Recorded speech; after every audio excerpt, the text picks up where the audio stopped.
रोजे का हक अदा न करने वालों, रमजान शरीफ में गुनाह करने वालों, मेरे आका ने फरमाया कि जिसने रमजान शरीफ पाया और अपनी मगफिरत न करवाई, यानी रमजान शरीफ पाकर ऐसी कोशिश न की, ऐसी काविश न की, अल्लाह के यहाँ गिड़गिड़ाया नहीं, न तौबा की, न इस्तिगफार किया, रमजान शरीफ में भी अपनी मगफिरत न करवा सका। आका अलैहिस्सलाम ने उस वक्त दुआ की थी जब मेरे आका मिंबर पर तशरीफ ले जा रहे थे। कहते हैं कि जब खतीब मिंबर पे जाता है, कोई खतीब जुमा के दिन जब खतीब मिंबर पे जाता है तो जो लोग जो दुआ करते हैं उसकी हर दुआ कबूल होती है। एक दिन मेरे आका जुमा पढ़ाने के लिए जब मिंबर पे तशरीफ ले जाने लगे तो पहले जीने पे कदम रखा और फरमाया आमीन, फिर दूसरे जीने पे कदम रखा और फिर फरमाया आमीन, फिर तीसरे जीने पे कदम रखा और फिर फरमाया आमीन। आका आमीन कह रहे हैं, कोई दुआ करने वाला नजर नहीं आता, सैयदुल आलमीन आमीन कह रहे हैं। किसी ने दुआ की होगी तभी तो आमीन कही जा रही है, हुजूर यूं ही तो आमीन नहीं कहते। जब खुतबा हुआ, नमाज हुई, साहबा ने अर्ज़ की आका हमारे माँ बाप आप पे कुर्बान, हमने सुना कि आपने 3 बार आमीन कही, कोई दुआ करने वाला दिखा नहीं। आका फरमाते मेरे सहाबा जिब्रील अमीन आए थे, सैयदुल मलाइका आए थे और मैं मिंबर पे चढ़ रहा था और वो दुआ कर रहे थे। आका क्या दुआ की उन्होंने? आका ने फरमाया जब दुआ उन्होंने की तो मैंने आमीन कह दिया। यानी सैयदुल अय्याम है, जुमा का दिन है, सैयदुल अय्याम जुमा का दिन, सैयदुल मलाइका की दुआ और सैयदुल आलमीन की आमीन। क्या कोई बदबख्त ये कह सकता है? किसी में जुरत है कि वो वक्त की दुआ कबूल ना हुई होगी? मेरे और आप जैसा गुनहगार मिंबर पर खतीब के चढ़ते वक्त दुआ करे तो उसकी दुआ की कबूलियत की गारंटी दी गई। जब जिब्रील दुआ करे और हुजूर आमीन कहें तो कौन इनकार कर सकता है? कोई बेईमान ही होगा जो इनकार करेगा। अब वो 3 दुआ क्या थी वो सुन लें और फिर देखें कि हमारा अंजाम क्या है। आका फरमाते हैं जिब्रील अमीन ने अर्ज किया, ए अल्लाह जब तेरे नबी का नाम लिया जाए किसी महफिल में, तरतीब हदीस में जो अल्फाज आए मैं उन्वान के हवाले से थोड़ी सी उसको तब्दील कर रहा हूं ताकि तफसीरा कर सकूं बतौर मफहूम। ए अल्लाह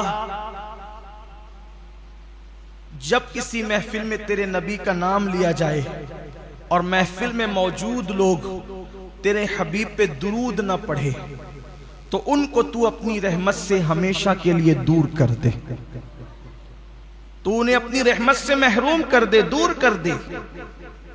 कौन दुआ कर रहा है? जिब्रील अलैहिस्सलाम। और हुजूर ने कहा आमीन। यानी जब महफिल में हुजूर अलैहिस्सलाम का नाम लिया जाए, किसी महफिल में कोई बात करते करते हुजूर का जिक्र करे, हुजूर कहे तो महफिल के लोग कहे सल्लल्लाहु अलैहि वसल्लम, कोई कहे रसूलुल्लाह ने फरमाया तो महफिल के लोग कहे सल्लल्लाहु अलैहि वसल्लम, कोई कहे आकाए करीम ने फरमाया तो महफिल के लोग कहे सल्लल्लाहु अलैहि वसल्लम। जब जब मेरे आका का नाम पाक आए, नाम नामी इसमें गिरामी, दोस्त से सुनो, दुश्मन से सुनो, अपनों से सुनो, बेगानों से सुनो, अपनी आदत बनाओ कि जैसे ही नाम पाक आए, नाम नामी इसमें गिरामी आए, मुस्तफा जान रहमत सल्लल्लाहु अलैहि वसल्लम का हमारी ज़बान पर फौरन दुरूद जारी हो। घर के छोटे छोटे बच्चों की तरबियत करो कि जब भी हुजूर पाक का नाम सुनो तो सल्लल्लाहु अलैहि वसल्लम जरूर कहा करो। अगर नहीं कहा, आका का जिक्र सुन करके दुरूद नहीं पढ़ा, जिब्रील दुआ करते अल्लाह उसे अपनी रहमत से हमेशा के लिए दूर कर दे।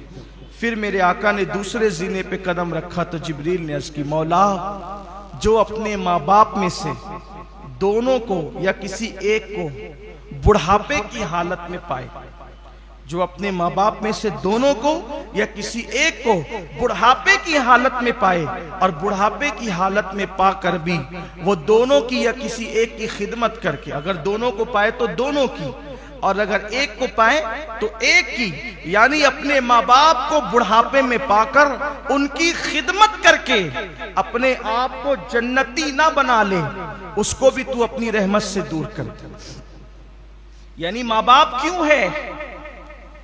खिदमत करके अपने आप को जन्नती बनाने के लिए।